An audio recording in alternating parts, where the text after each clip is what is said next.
I'm here with Spectator columnist Steve Milton. And Steve, big day in Tucket Land, lots to talk about. But first, let's start with Bob Obilovich's promotion to Vice President of Football Operations. What does it mean? Well, two things. One, nothing. And two, it means that it recognizes sort of that Bob Obilovich is the football department, essentially. I mean, he wouldn't say that, but that he is the absolute peak of the iceberg there. The other thing is, I think, to prevent confusion from the outside and even with players.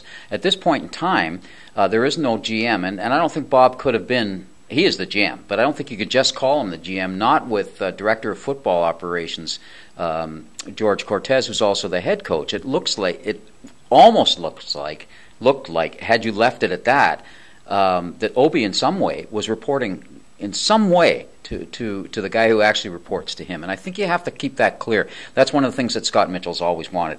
Very clear to the outside and to the people in the organization who reports to whom. That's the effect of that. Now, speaking of Cortez, introduced to the media today for the first time, what were your first impressions? Well, I was trying not to have any preconceived notions, but you can't help it. As George kept pointing out about 50 times today, it's an 8-team league. So, of course, you hear things. You know all kinds of things about everybody. And I was expecting to be a lot more withdrawn, as I know he said to you, correct me if I'm wrong.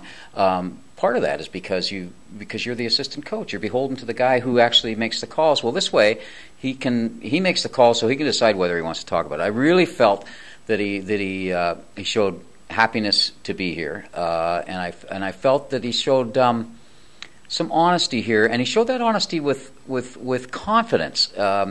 He told both of us, he told everybody there, that he doesn't really know what he doesn't know about being a head coach. He says he doesn't know what the surprises are to come, and I know you've got a great quote in your story that I'm not going to mention it so that people will actually read the story tomorrow. Not that they were going to read it anyways, weren't they, Drew? It's probably up on the web already. It's probably up on the web already, so you'll know what we're talking about. And I thought that showed a refreshing honesty. I don't know. I mean, it's easy now, right, when there's nothing on the line to be. We'll see what happens under pressure. But that said, I mean, and I think it's a good hire. You also know I also didn't support the firing of Marcel Belfay, but that's past tense, and now you've got to move on. And I think this is a really, really, really good way to move on.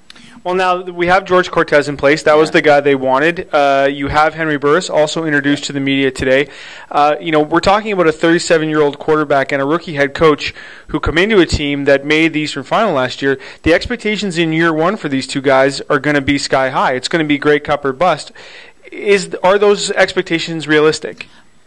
Yes, they're realistic. I believe that the fan base should hold those. I mean, it was the Tiger Cats who created that in their own way by making the Eastern Final last year, then dishing two of the guys, basically getting rid of two of the guys that helped them get there, with justifiable reasons, I would say, to some degree.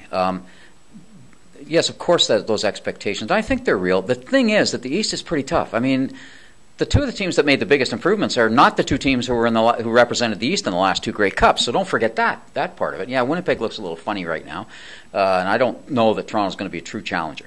But I think the expectations have to be there. I think George Cortez welcomes them. I think Bob Obilovich welcomes them. I don't think you should give this group, quite frankly, much of a grace period. They created this situation. It wasn't created for them.